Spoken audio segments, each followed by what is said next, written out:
we will make a start. Thank you so much, everyone, for joining us this morning for this another event in Onwards Science Superpower series. We are delighted that the Science Minister has become a regular fixture in these discussions at a really important moment for science policy, and particularly when a key priority for the Prime Minister around boosting economic growth makes this issue around science, around innovation, around R&D so central to the policy debate. And this morning's event is on a problem that has bedeviled UK science policy for decades. It's a sort of truism that we have world-leading academic strengths and expertise in terms of the patents that are here, the international academic collaborations that UK scientists lead on, or UK institutions, academic institutions lead on.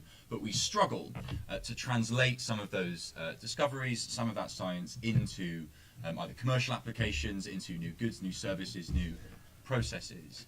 And in recent years, there's been a real interest in the institutions that might help and support that process, that enable us to bridge the gap between theory and practice, between academia and industry. And so this morning's conversation really is to take stock of the successes and areas of improvement of some of those institutions, and to consider how their role might need to change, evolve and adapt in the next few years, in the context of both that big growth challenge, the fact that we need to improve the productivity of the economy overall, but also the broader public goods that science and technology provides, whether it's around net zero, around public health. We need to ensure that we are realising the benefits of some of the discoveries that are being made in our academic institutions. And I could not be more pleased with the panel that we've got this morning, genuinely. Me and George are the only people on the panel without a PhD.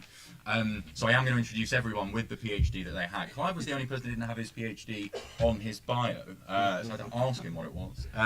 But I'm joined on my immediate right by George Freeman, the Minister for Science and Innovation, who's been in that role in various guises now for some time, and has been leading this conversation about how we can become both a science superpower and an innovation nation, things I'm sure George will talk about, and has been prior to that involved in the life sciences industry, venture capital, etc. On my immediate left, I've got Dr. Hayatun Salem, who is the Chief Executive of the Royal Academy of Engineering, chairs the government's Business Innovation Forum, and her PhD is in biochemistry. I should make people guess what they're in. So, Chief Executive of Royal Academy of Engineering, biochemistry, PhD. To the far right of the panel, we have Dr. Anjana Ahuja, who is a contributing writer on science for the Financial Times, a real thought leader in this space on how we can realise the potential of global science, health and technology. Also the author of a number of different books on this topic, co-authored Spike, the Virus versus the People in 2021, wrote Selected, Why Some People Lead, Why Others Follow and Why It Matters in 2010. And Anjana's PhD is, of course, in space physics. There we go. It's like a fun game show I'm doing here. It's great. Okay. And then finally, we're delighted that today's event is sponsored and supported by the Manufacturing Technology Centre. My previous role was working in the West Midlands as head of policy to Andy Street, and I saw the fantastic work that the MTC did in bridging that gap between the real academic expertise that exists in the universities in the West Mids and around the country, and the advanced manufacturing sectors and industries that are there. So I'm very familiar with the work of the MTC, the work that Clive does, and delighted that Dr. Clive Hickman, OBE, PhD in mechanical engineering, that one's slightly more predictable, who has been Chief Executive of the MTC since its inception in 2010, and prior to that a range of roles in the private sector, Chief Executive of Tata Motors European Technical Centre, and other roles at Ricardo, Myra, Rover Group, etc. I want to dive right into this discussion because there's a huge amount to delve into here, and this is ground that has been trodden before. There have been reviews of catapult centres, there have been new institutions that have sprung up, have wound down. But George, I want to start with you. When you think about the institutional landscape, translational research landscape, what's gone well, what hasn't gone so well, what are your priorities? Well, thank you, Adam. Thanks for Onward for doing this. It's as I said at the last event, if you weren't doing this, I'd be pacing up and down saying, if only there was a think tank that was really interested in this agenda and bringing the right people together. And good policy needs good think tanks. So thank you for doing it, and it's a brilliant panel. And can I just particularly thank Hayatun and Clive and all the team at the Royal Academy of Engineering, because I was there the other evening. I think the E often gets missed in the science, research, technology, innovation landscape, and engineering plays a really important part in linking all the different bits together. I keep saying to people, listen, science is not the same as technology, which is not the same as innovation, and engineers are normally involved in turning each of them into the next phase. And actually, the Academy's been doing brilliant work on STEM fellowships, apprenticeships, industrial collaborations. So it'd be very interesting what you say. And it's also great as a science minister to sit next to somebody with a PhD in space science. And that's not happened to me before. I was going to say it's not rocket science. You're lying. It's an easy one. I think, just by way of background, for those who don't know me, I lost most of my hair in 15 years before coming to Parliament in the technology transfer landscape. So I was in and around our great universities, spinning out companies, funding entrepreneurs back in the 90s. I was in the first UK ever biotech startup fund. It was a sort of Wild West days. Everyone had seen the floating of Science in 1994 for 800 million. Chris Evans trounced 200 million, and everyone went, whoa, let's do this. But it was quite sort of copycat America. The American biotech scene was taking off. And it's worth just putting it in that context, because when that model went bust in 2000, overpromised, too many PowerPoints, the city got burnt with a few companies, the market crashed on tech. We then sort of saw the life science ecosystem slowly reassemble around a much more conservative model, not trying to get to big float, selling earlier, trade exits. And in 2010, when I arrived in Parliament, we then had another crash. These crashes is one of the reasons we need a science and technology economy that'll be much more sustainable and resilient. And in that crash, you'd seen the biotech sector go very flat, and pharma saying it's a brilliant place to do research, terrible place to get anything adopted, procured, or even tested in the NHS. And that was why in that first industrial strategy, I was laser focused on two things: the transformational technologies of genomics and informatics, and if we as government support them, we'll create the ecosystem for next phase life science.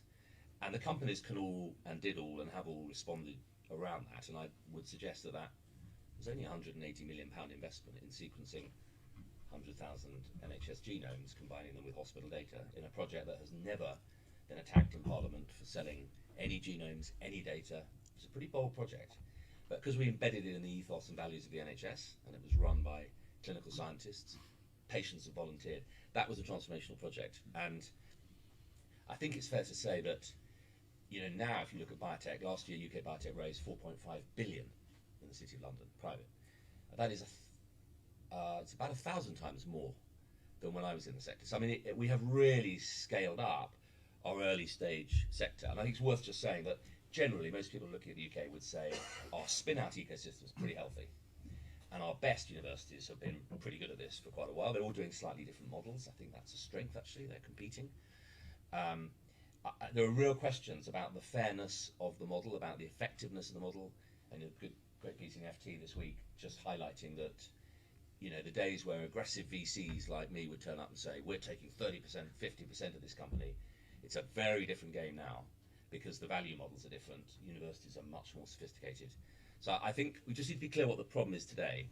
I saw the tech transfer boom, and it went from basically in the early 90s, the TTO, the tech transfer officer, it's a huge characterisation, but typically an old bloke with a beard in the cricket pavilion shed, sort of within sight of the bursar's office, who when I went to see them was piled up behind licence agreements and was a mine of information on every licensing deal that had ever been done.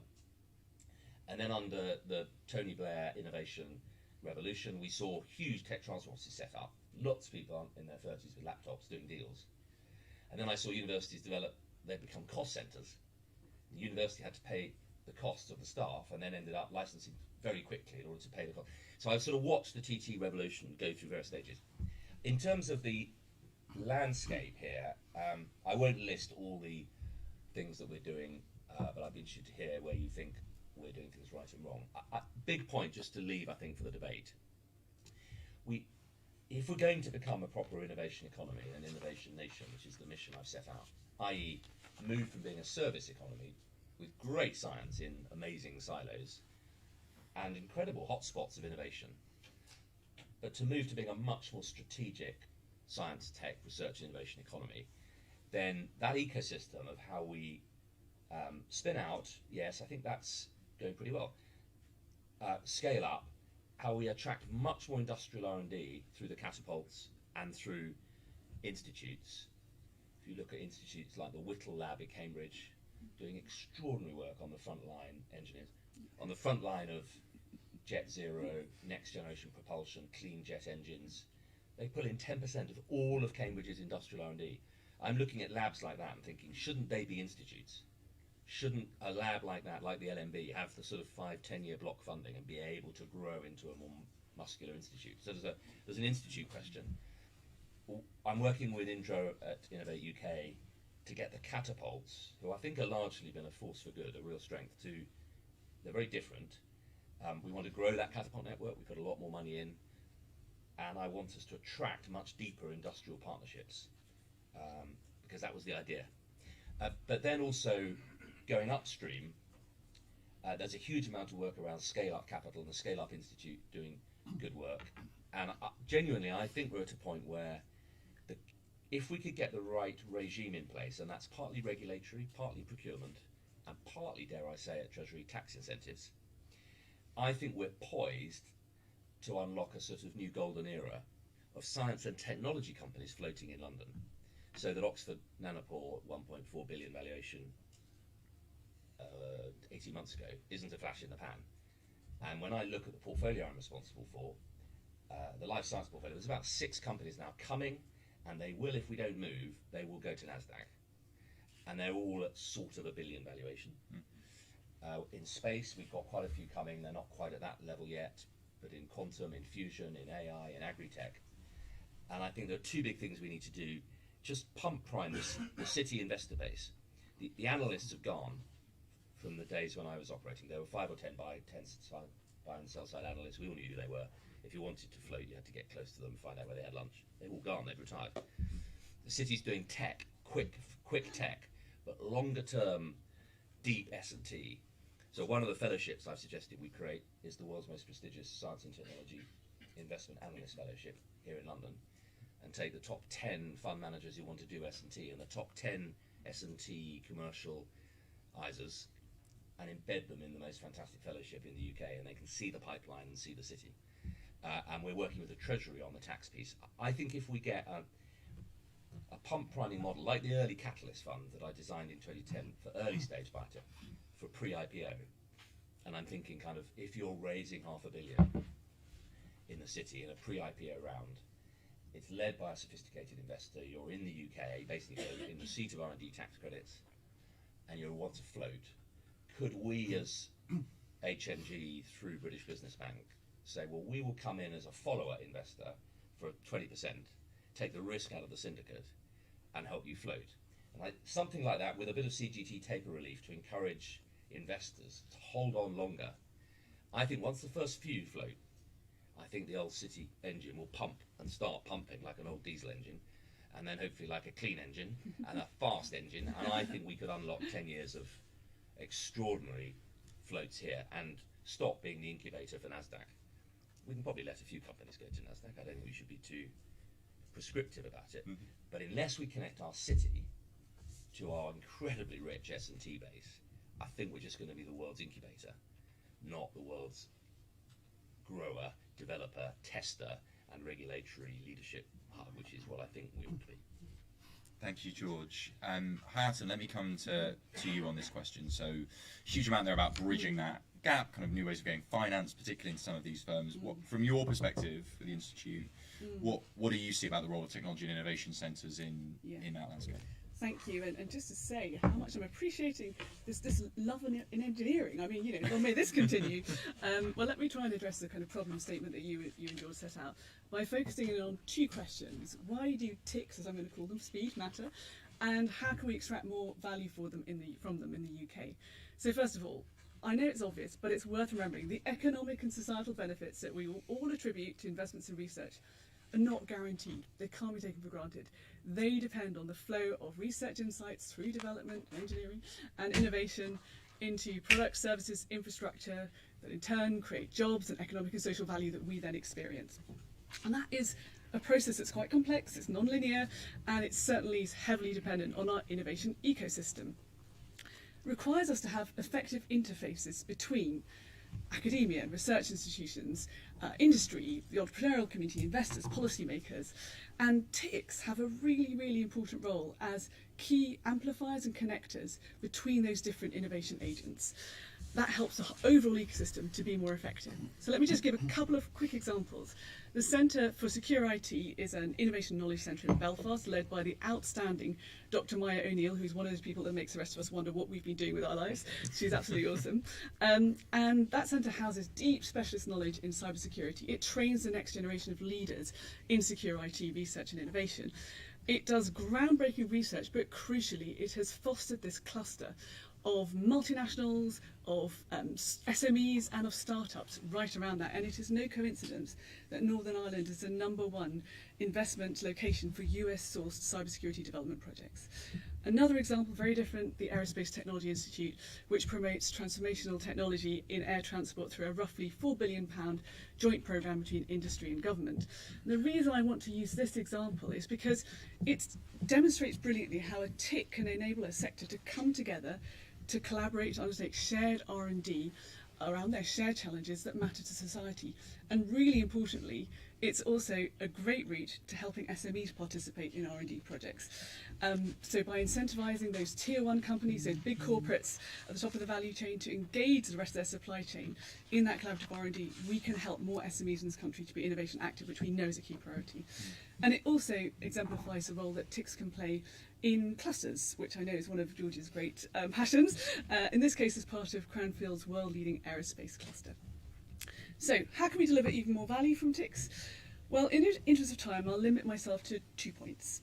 First of all, we need to make more of the potential of TICs to support late-stage R&D. What do I mean by that? I mean the nearer market R&D, which actually comprises the majority of the R&D that businesses undertake. It gets you from your proof of concept, your prototype, through to commercial application and ultimately through to the marketplace. It's a sticky kind of investment. It often leads to investments in manufacturing capability and to job creation. And the Academy's research shows that a significant slice of industry does not think that the UK's offer stacks up brilliantly against global counterparts when it comes to creating that really great positive environment for investing in late-stage R&D. And there is a huge opportunity to be smarter in using TICs to provide risk-sharing opportunities for that late-stage R&D. That can be through demonstrators and test beds, it can be through providing co-funding opportunities, or it can be by offering platforms for collaborative R&D across sectors and technologies. So my second point, area for improvement, is in connecting TICs, thinking about their role in the context of our national ecosystem. So we're shortly going to be publishing data at the Academy that shows that actually we have strengths in engineering right across the UK.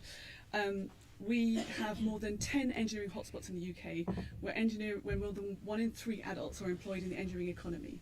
TICs can be a brilliant catalyst for connecting, for building on those local strengths in innovation and engineering and research to deliver globally relevant innovation with a great ROI in terms of local employment, for example.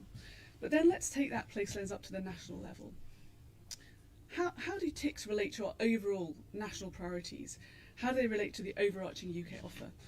How can TICs better support our strategic advantage agenda? We might think of semiconductors in this context, for example. And how can we tell a more holistic story about the UK's overall innovation offer, building on the excellent work that George has been leading? The Academy is celebrating 10 years of our own enterprise hub this year. When we started, I can remember there were about 10 accelerators or incubators of note in the UK. The latest data says there are over 750. We're a modestly sized country. We absolutely need that vibrant, locally led innovation economy with TICs playing that key part in catalysing, connecting the heart of that. We also need this compelling, coherent, navigable national strategy, national narrative. If we can get both of those right, we'll be well on our way to bolstering our position as a great destination of choice for high value talent and investment. Thank you. Fantastic. Thank you, Ayrton. There is things I want to dive into there, but I'm going to kind of hold my questions and then abuse the position of chair once everyone's spoken.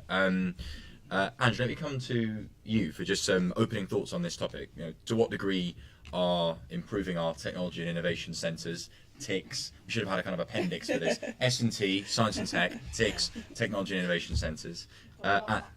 Indeed, and your thoughts? Yeah, can everybody hear me? Yeah, lovely. So I'm going to be a slightly inconvenient panellist here.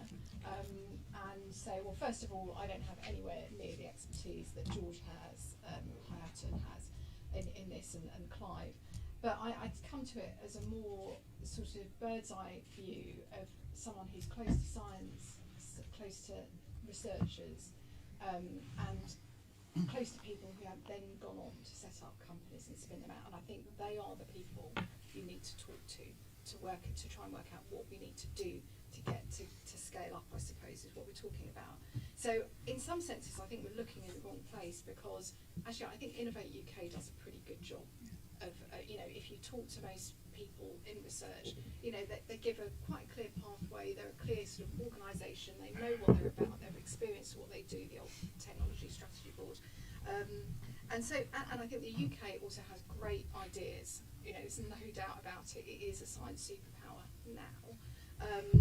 And spinning them out is not a problem in terms of getting, from a research lab into, and even if it's via an incubator, accelerator, you can get those early stage companies. And my worries are twofold. Is that one is scaling up, which we've talked about. It's getting from those really young companies and scaling up. And some of that is to do with the financing. So if you have venture capital, they tend to, you can get to a certain stage, and then the VCs want out. So you kind of, they generally want to sell. So you've got a barrier there. You've also got, there's no point having goods and services if you can't sell them. So there is a limit. Your commercial environment is actually quite a limit to what you can do in terms of what you can manufacture. If you have barriers to trade, and obviously I don't need to mention the obvious one, you also have barriers to labour, skilled labour. And those, actually, I was talking to an entrepreneur who makes a very high-tech instruments. His two biggest problems are barriers in Europe, which means that they're either opting not to sell, or rather it's making everything difficult because they can't get the skilled labour that they need. But it also means that because they use components from different countries, each time they go in and out of the country in order to assemble a high-tech product, they have to pay customs. So that's an obvious one that I think is, you can sort of fiddle about at the beginning all you like, but if you can't scale up, it's a problem. The second thing I worry about, which again is slightly allied to this idea, is the pipeline. So it's about keeping Britain as a welcoming place to come, because so many of the entrepreneurs I know actually are not British. And when you look at it's about looking holistically. So I'm really worried about the drop-off in foreign students, because they have been a real pipeline for wealth and prosperity in this country and drive and entrepreneurial sort of ambition. So I'm slightly worried about that. And actually, one of the things that someone did say to me was that if one of the first consultations you have as Global Britain is whether to bring back imperial units, people think you're actually a basket case when it comes to science and technology. So I know these are not easy things to hear, and we probably are quite in agreement on things like that. The other sort of two quick points to mention are I worry a little bit about the golden triangle shows that we can do R&D and innovation and getting the ideas out there. They're not a problem. But as Hayatan said, we need to get that around the country. And actually, I think accelerators, incubators, clusters, business parks, spin-outs, tech transfer, there is actually a really good ecosystem in this country. That's not where the problem is. So that's why I characterise myself as a slightly inconvenient panellist. But what I do think is that, one of the things you said, George, was a really telling point, was that we can do things if the government supports it. And one of the areas that I think, why are we not all in on green tech, for example? Why are we not going, sort of full health net zero? That to me seems such an easy win. And we've got really, really good tech in this country. We've got really good ideas. We've got some of the best climate scientists in the world. We've got, you know, some of the best engineering in the world. These are the kind of things that are, I think, we need to think sort of big, but we also need to think practically, and not blind ourselves to the barriers that companies have in becoming the unicorns. Fantastic, thank you, Ange. Let's finish the kind of opening remarks with Clive. And Clive, in particular, this kind of challenge that Ange has of, you know, when we're looking at the science ecosystem, why is it that we should be looking at TICs, at Technology and Innovation Centres? Why do you think that's a focus that we should have both for this discussion and the debate overall? I think that there is one piece of evidence that sums it up for me, and that is that when you look at when MTC was started in 2011, we were given across the high value manufacturing catapult 35 million of government funding to look at how we could start to build this economy. Over the next 5 years, the 7 centres that make up the high value manufacturing catapult will generate over £2 billion worth of income. Now, it's not about generating income that's important, it's the impact that being able to generate that income has on society. So the catapults need to grow so that they can have a greater impact on society, not for the sake of growing per se. But how does that translate itself? So if I just take MTC as an example at Anstey, over the 10-12 years that we've been in existence, we've attracted 800 million of inward investment into the region around that science park that we've now created. And that can be translated into the same answer around AMRC in Rotherham, and you look at, they've generated similar amounts of income. And what we're able to do, for every pound of government investment, we're able to generate £4 of translational research coming either from the industrial input or from CR&D. Now, what is the barrier for us to go even faster? And for me, one of those barriers is that when we do a CR&D program, we under-recover our overheads. And by under-recovery of the overheads, that means we have to use any profits that we make from the industrial projects to supplement the under-recovery of overheads. If we didn't have that barrier, we could then invest that profits for the benefits of driving the SME community, to drive that growth that we need for the scale-up from the startup. And that's a real driver forward. The other area we can use that is on skills, and nobody's mentioned skill this morning, but when we looked at MTC, we said if we don't develop the skills in the people that we need on the technologies that we're basing, those technologies will stay at MTC. We had to develop the skills around the technologies and push that out into the industry, and that's become very, very valuable. We now have 800 apprentices in training at MTC from pretty much a start-up 5 years ago, and that's something, you know, you talked about 3 PhDs. The one thing I'm most proud of is that I was an apprentice and went from being an apprentice to getting a PhD. And there's lots of people that can go along that route, and we've already seen it. You know, we've got apprentices coming out of MTC now who are going on to degrees and will go on further in their career. So it's bringing all of those things together that helps us to get this growth and this moving from just being a superpower, becoming the translational area and the manufacturing area that we need. Look how quickly we solved the problem of the ventilators. When we had the problem, we solved the ventilators in a matter of months. We have the capability to do that, and we need the support from government to be able to drive that forward for the future. Thank you, Clive. And can I just ask as a follow-up, so you've obviously done a lot of work in the Midlands, in the West Midlands, kind of a good advert in terms of the levelling up agenda for what technology and innovation centres can do. How do you think about the role of the MTC in a particular place? So obviously you have a national impact in terms of organisations that you work with, but also very engaged in West Midlands industrial strategy. How do you balance those priorities, that conception of what your organisation does? I think it's really important that whilst MTC is headquartered in the West Midlands, we don't lose the fact that we have an operation which is almost 20% of our business in Liverpool. We have a training centre in Oxford that George, you remember you came to see in the UK AEA site.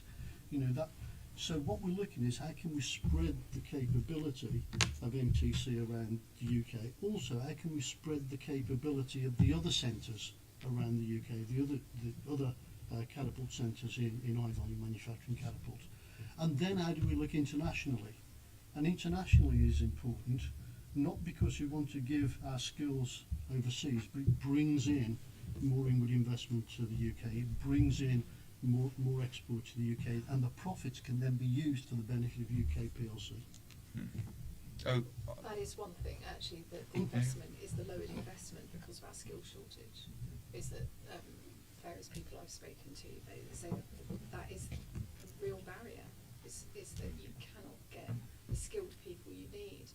And it's and that makes global recruitment important because you know you can't always, we just don't have the stock of skilled, especially highly skilled people that you want actually to produce those really high value industries. I mean, you think about if you read this, how much FROs was pulling in, you know, 100 billion in revenue. Was that profits? I can't remember. It's ridiculous, but they need really highly skilled people to do that. So I'm the IOP, the Institute of Physics, obviously of which I'm a member, produced a blueprint on this recently, and actually a lot of that was how could physics contribute to the prosperity of the country and productivity, and it was skills was a really big aspect of that. At the risk of being a really unruly panel, can I just jump in? absolutely, off the back go. of Yeah, that? I'll fade into the background. Sorry That's about fine. this. Just a couple of reflections building on the comments from colleagues. I think that one of the things that's frustrating is that we can see, those of us who've been out and about, can see these extraordinary pockets of excellence, these regional local strengths. But what is hard is for global investors and potential global talent who might come to UK to see beyond the Golden Triangle what's on offer. Mm-hmm. And I think we've got to be smart about how we market that and make it easy for people to look in and see, to use a phrase I often use, that we are an innovation supercluster in the UK.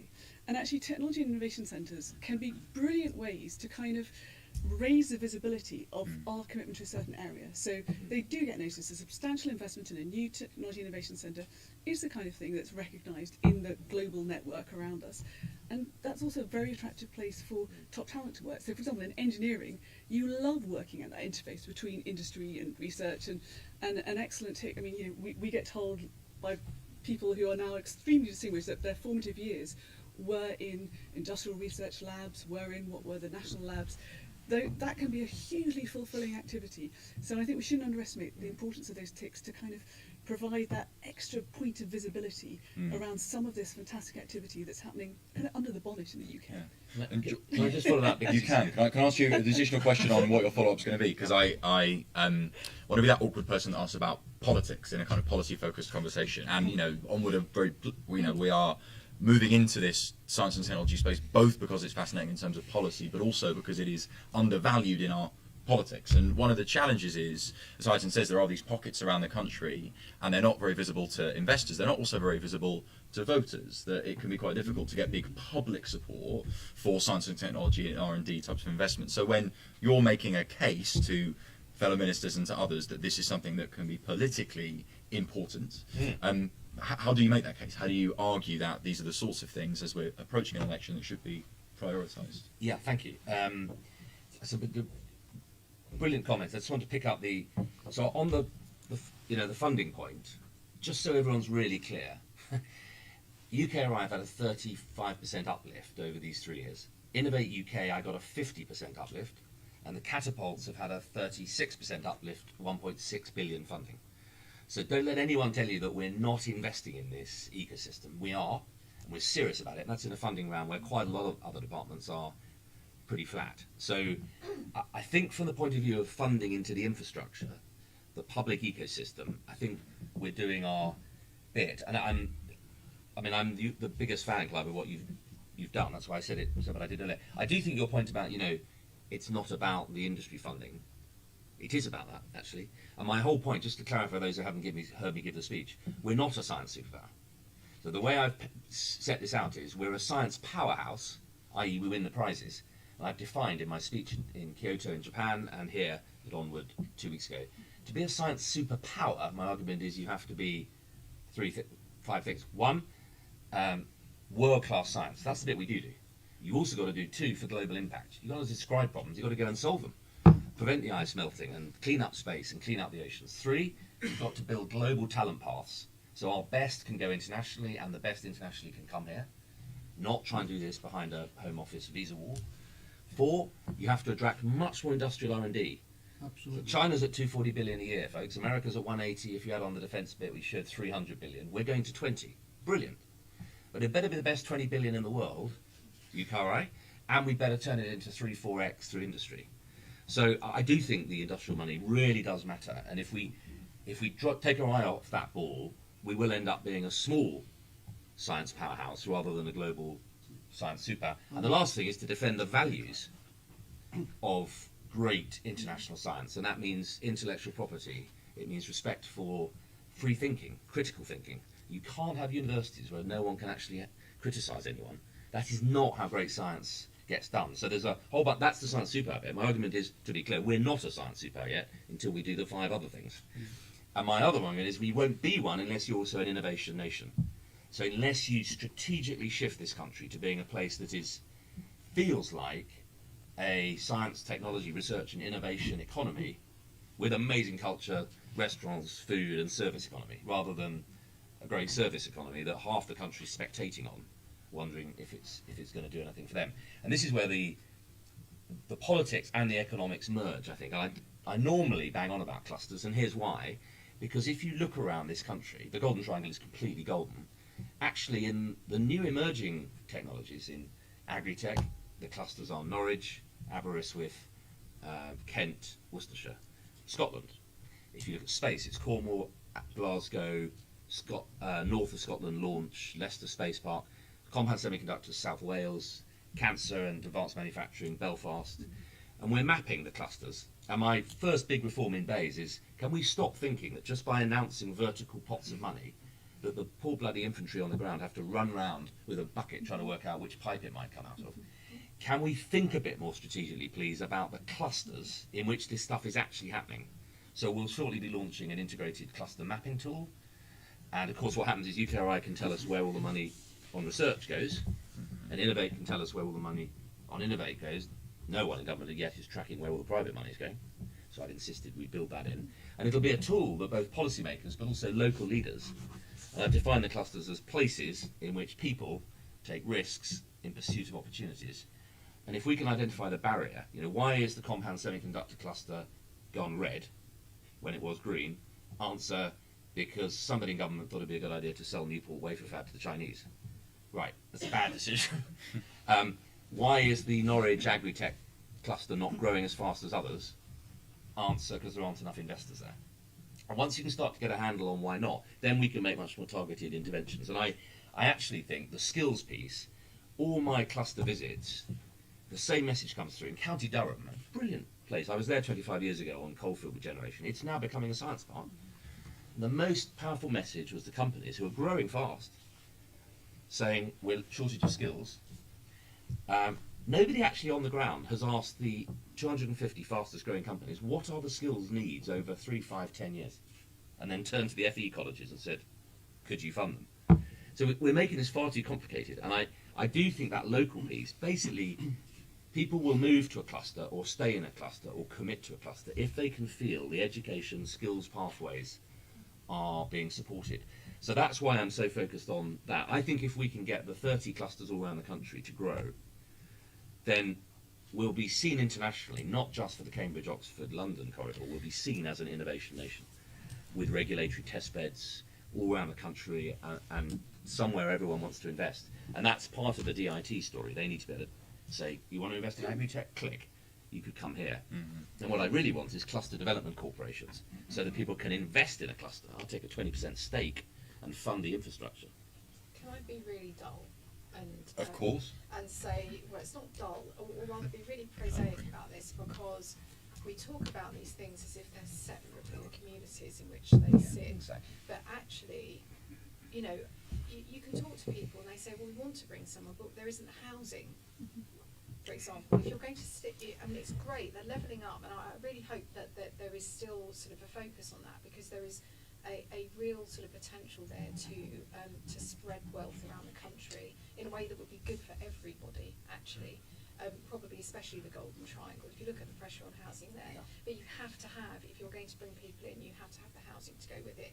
You can't have people coming in with their employees on NHS waiting list, for example. So you have to have the public services, essentially, and the housing stock that support the growth in those areas. And it's that kind of holistic view, and we kind of lose sight of that a bit. We think of it in a silo, but people think much more broadly than just the jobs that they do. They think about the environment they're living in, the culture around them, how their children are going to prosper. And I think we need to sort of have a little bit of that too. Yeah, places like the AMRC in Sheffield taking matters into their own hands and building affordable family housing on their site for exactly that reason. Clive, let me bring you in on industrial investment in R&D, and then I want to have 15 minutes or so for some questions. So get ready with those. Clive. I just want to clarify the point, George, that when I said it isn't about the growth, it's not about the growth of MTC or the catapults that's important. Oh, I see. Sorry. It's the impact that we can have, and we need to grow to have greater impact.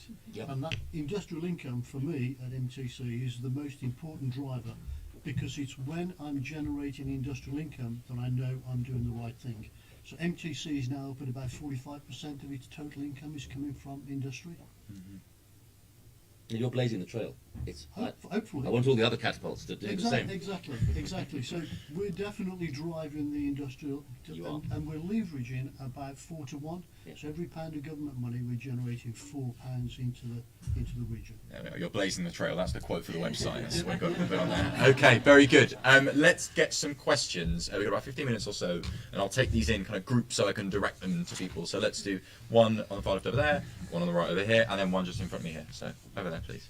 Thank you. My name is Jack Semple. I run an alliance of trade associations who are particularly concerned with manufacturing and how we can revive the manufacturing sector.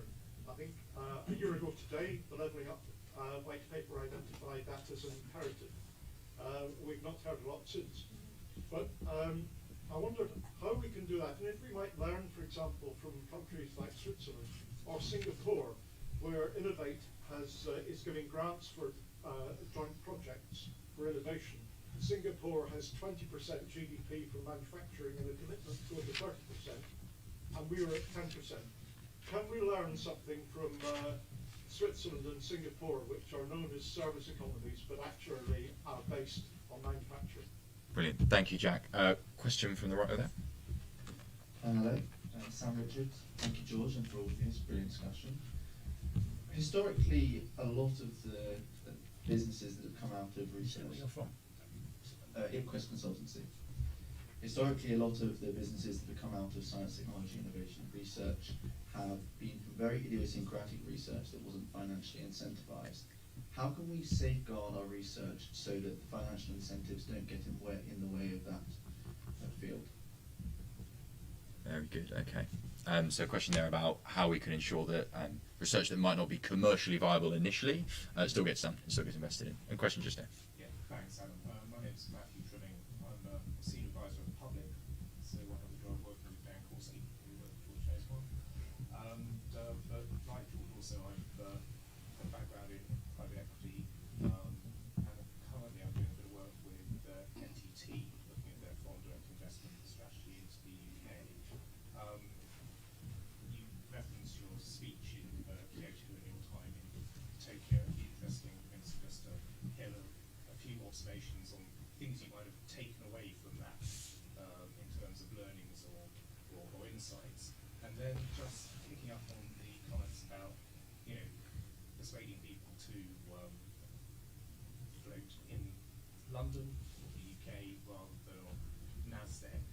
What has also changed over the last 10 years is that there's a lot more sort of private equity money, not just VC money, in this space as well. And having worked with companies like HE Capital and others, I just wonder whether there's something, we're not just missing a trick by trying to get them interested in this space as well.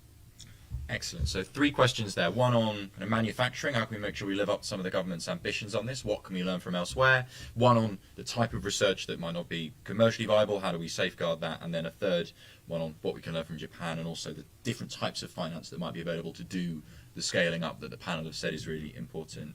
Hayata, let me come to you first on this manufacturing question. And in particular, I am sometimes sceptical. I think an Onward paper previously argued for this, so I'm shooting myself in the foot. But I am sometimes sceptical of the idea of setting a target, a numerical target, either in terms of a share of employment or GVA or GDP, for manufacturing. Is there value in that sort of approach, and what have you seen from overseas in what works in expanding manufacturing? Well, I think there's a whole other conversation around incentives and targets, which I'm slightly going to duck. But if I take the spirit of the question, I do think that actually the pandemic did help to challenge people's perceptions that it was fine to not worry about our manufacturing capability in the UK.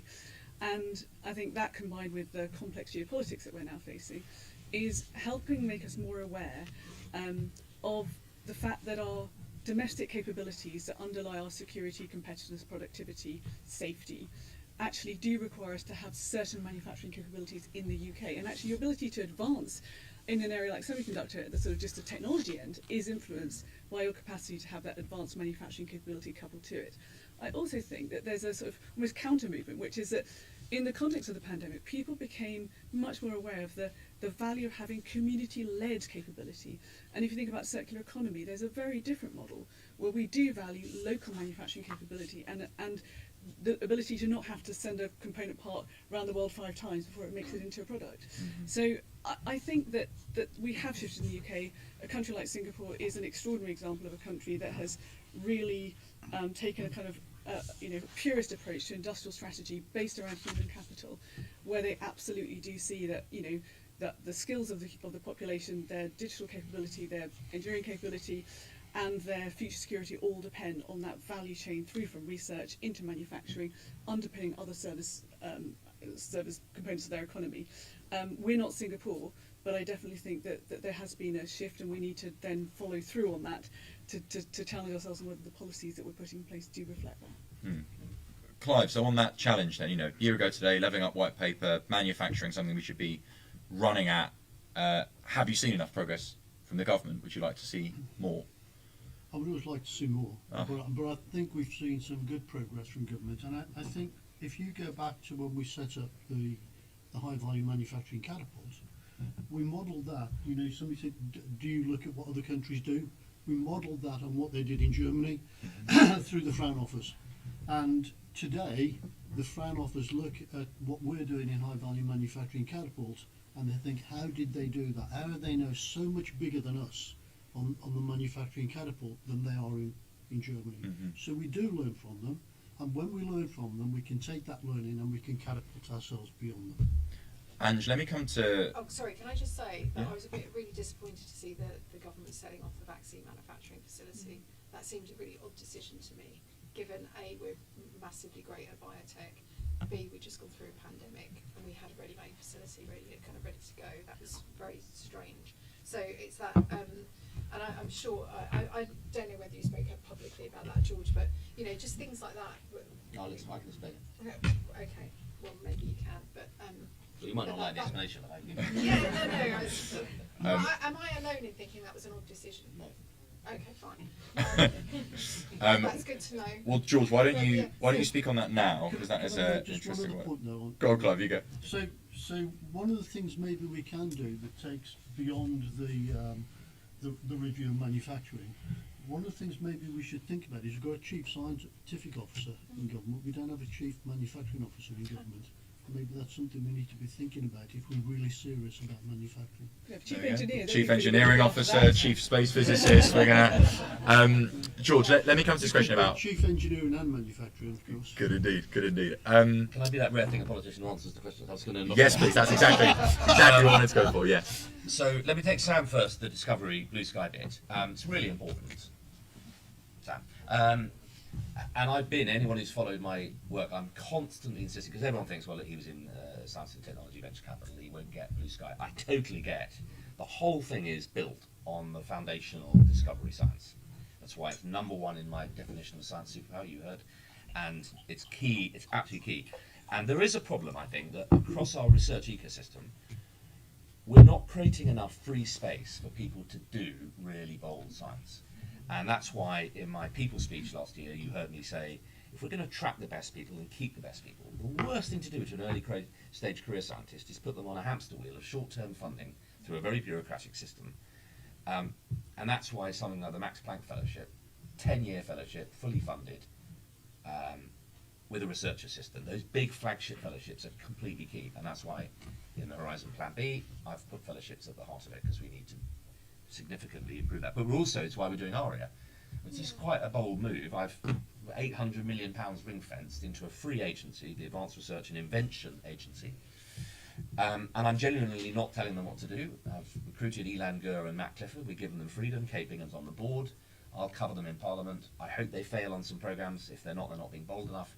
But that is catching some eyes around the world. The Brits have created a really free diamond. I sort of call it the Mars rover of UK science. It's free to go off and discover. It's a very exciting piece. And the Research Councils, bear in mind, in the UKRI ecosystem, the MRC, the BBSRC, they are still supposed to be driving deep academic research. They're the pillars of discovery science. And the UKRI top cat is there to do the interdisciplinary, the joined up skills, and support the economy bit. So I think we're getting there, but it is a balance. Jack, on the manufacturing piece, look, we completely get it. I mean, just hands up. Anyone know where we are in the International League table of manufacturing? Because I think we often talk about this as if we're sort of, all the manufacturing's gone. By what metric? Yeah. Well, I'll take your metric if you want, but the one that I last looked at had us 9th. And the point is, in life sciences, everyone thinks it's just about cells. It's about advanced manufacturing of drugs. It's about advanced manufacturing of injections, syringes, digital health, automatic stents. This is manufacturing. And I think we've got to change our understanding of the word from, if you haven't got huge factories full of people clocking off in blue overalls, you're not a manufacturing economy. That's absolutely true. To redefine it so that people... I'll finish. And when I went to Singapore and to Switzerland and Japan, and I'm going to the R&D economies to deepen bilats with them, very interestingly, all those agreements are in 3 bits: deep science, commercialisation, and government policy. And I'm doing all of them in the same, so it's a grid, and we'll all end up. And very interesting, what they really, really want is access to some of our deep science on this second pillar, our catapult testbed space for being able to test things out, and the regulatory piece. And I think we've got a huge opportunity to set some regulatory standards around this internationally, when I happily follow that up with you. But the real key to the manufacturing for me is which sector is pulling through quantum. It's the space sector. So we are a leading satellite manufacturing nation. Who knew? And as we do that, that's driving materials science, optics, photonics, so we mustn't think of manufacturing as just big factories. It's sectors, and they tend to be driving clusters. And if you look at what's going on in County Durham, Chromec, world-leading sensor company, has been driven by Northumbria University. So these ecosystems are really taking shape. Matthew, on the public policy point, I think I sort of touched on that. It was very interesting in Japan. They basically haven't grown for, they've sort of grown, but not really since 1986 or 7. They've still got telephones with cables. And so it's quite interesting. And they're very aware their economy is a bit stuck and they need a lot more innovation. They have to change the culture. And they were hugely interested in connecting with us. There's quite a lot of people in Japan worry that if they just connect to San Diego and Silicon Valley, all of the energetic stuff will leave. They trust us that we have a deep interest, not least because the founding fathers of modern Japan were schooled here at UCL and went and founded modern Japan in the values of the UK. So there's an opportunity there for us, I think, to lean into some of their deep manufacturing expertise and give them some of our venture spin-out activity. And on the intellectual private equity point, there's a wall of money out there, and I'm convinced if we map these clusters properly, we'll be able to have people pick up the phone and say, we'd like to take a 20% stake in the Warwick robotics cluster, and we'll provide science parks, bike routes, test beds, and could we have an option to invest in spin-outs? So I think we can do it. There's a trying to do it, by the way, Yeah. because people are sitting on their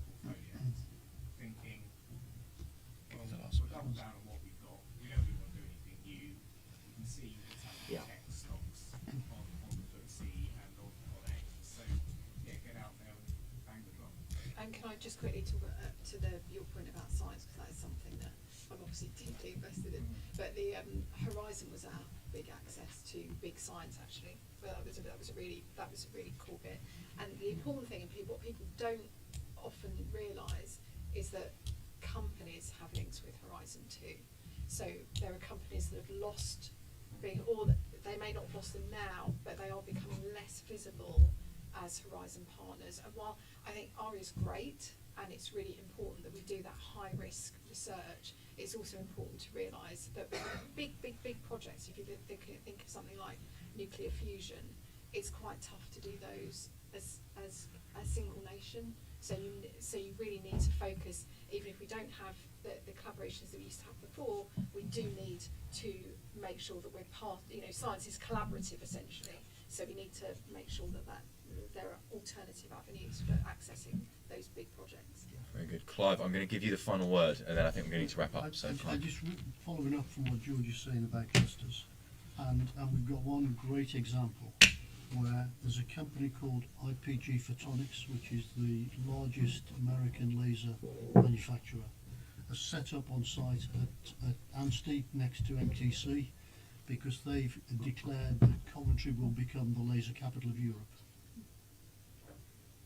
There we are. Let's hope we can do that. Coventry is the laser capital of you heard it here first. I've got 3 quick thank yous. One, a massive thank you to the Manufacturing Technology Centre for supporting this event. We're really grateful for them convening this sort of discussion. Second, thank you to you all, both in the room and streaming at home, for coming along and for engaging in this discussion. And finally, a big thank you to my fantastic panel. Round of applause to all of them, please.